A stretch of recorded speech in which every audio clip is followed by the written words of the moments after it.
ఇది fire damper actuator supply duct connect అయి ఉంది. ఇది దీని సప్లై కేబుల్స్ 24 volts అన్నమాట. దీన్ని ఏసీ ఆర్ డీసీ రెండు ఏదైనా పెట్టచ్చు.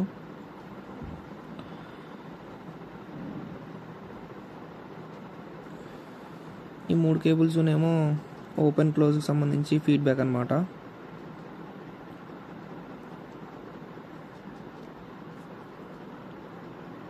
దీన్ని రిమూవ్ చేయడానికి వెనకాల నట్ ఉంటుంది, దానికి ఎల్లంకి ఉంటుంది, ఎల్లంకి బాక్స్ కంపల్సరీ.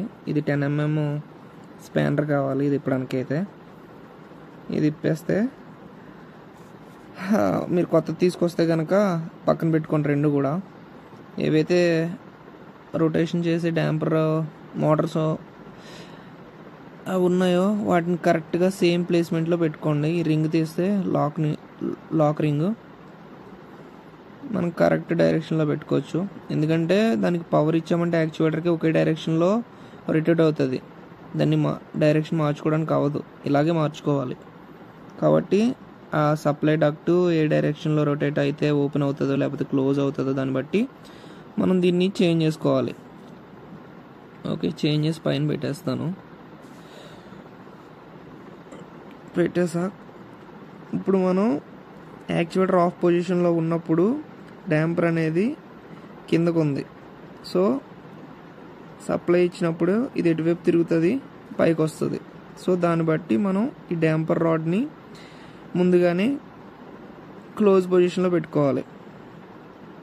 ఓకే, గీత పెట్టని చూడండి దానికి రాడ్కి, అది క్లోజ్ పొజిషన్. ఆ క్లోజ్ పొజిషన్లో ఉంచి టైట్ వేసుకోవాలి దాన్ని. ఇందాక 10 mm స్పానర్ అన్నాను కదా, ఇది దీని ఫీడ్బ్యాక్ కేబుల్స్ ఇవి.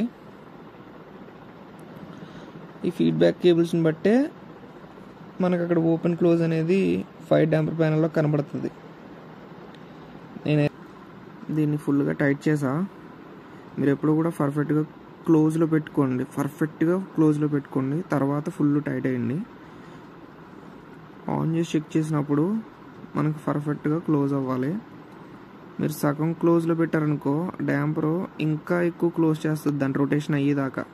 అప్పుడు యాక్చువేటర్ మెకానికల్గా పాడయ్యే ఛాన్సెస్ ఉంటాయి. ఇది సప్లై డక్ట్ రైట్. ఓకే.